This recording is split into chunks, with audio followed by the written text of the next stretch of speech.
Hey guys, thanks for stopping by the channel. This is the dark sleeper, or what's left of the one I've been using today. Now, if you're fishing the dark sleeper, there are two ways to fish it depending on whether you're fishing for smallmouth or fishing for largemouth. They're completely different. I'm going to explain how to fish for both today, so stay tuned.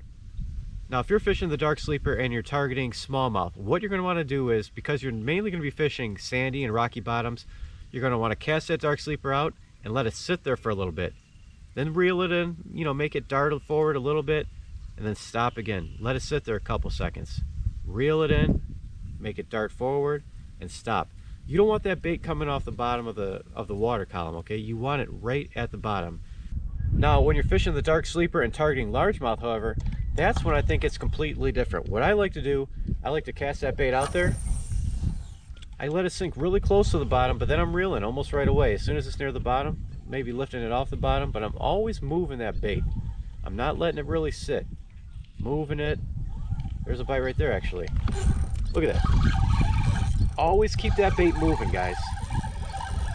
It's totally different than when you're fishing for a smallmouth.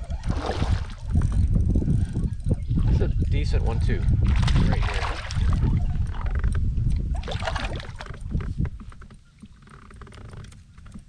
All right, guys.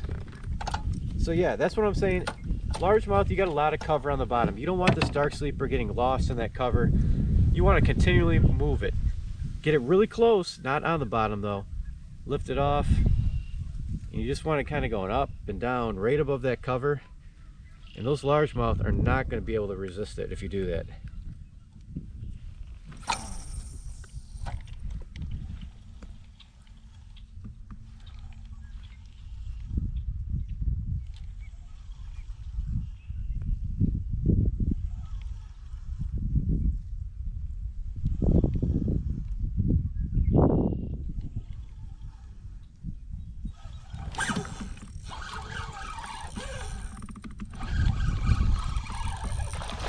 There we go. Looks like a pretty decent one too.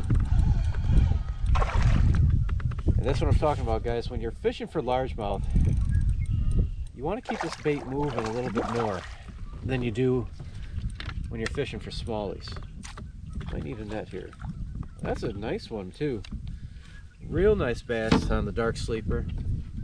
So yeah, when you're fishing for smallmouth, I find that it's better to just leave that dark sleeper on the bottom, give it a couple reels, make it dart and then stay on the bottom, kind of like a goby. However, for largemouth, it is completely different, guys.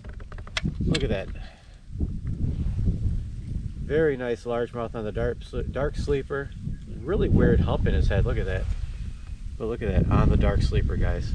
So yeah, you want to keep that bait moving a little bit, keep it off the bottom. I mean, not too far off the bottom, but you don't want it to just stay on the bottom, hidden in the weeds. Remember, you're fishing for largemouth, not for smallies here. So, real nice one, guys. Here's another bite.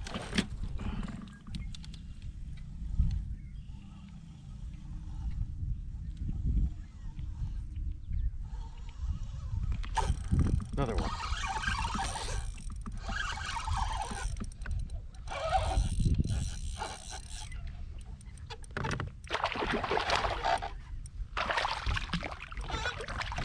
All right, guys. Ooh, look at that guy, fatty.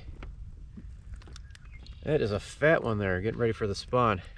And again, on that dark sleeper, keeping that bait moving, keeping it off the bottom. Look at the little tummy on that one. That's crazy. Man, oh man, I can't get over it.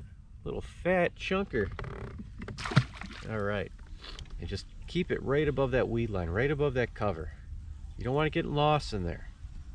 I like to keep it. There's another bite. There we go.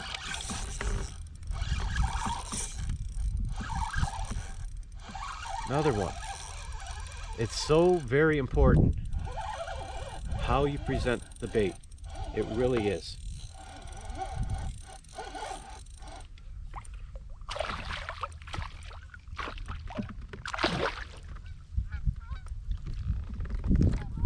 And again, on the dark sleeper, I've been hooking the last couple in the corner of the mouth there like that. Smallies seem to really inhale this thing more than largemouth.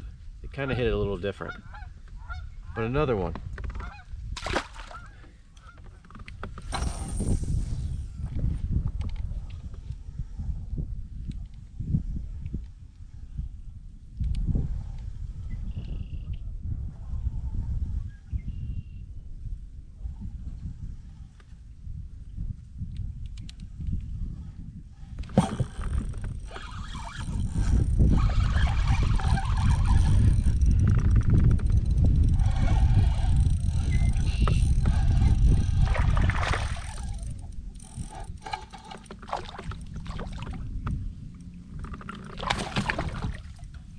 Alright guys, yet another one on the dark sleeper. That's a pretty nice one too. So I think I made my point, guys. It's all in how you fish it, all in how you fish this bait, okay? You want to keep it above the bottom, right above the bottom, and constantly moving when you're fishing for largemouth. And I guarantee you're going to catch 10 times as many bass on the dark sleeper if you start doing that.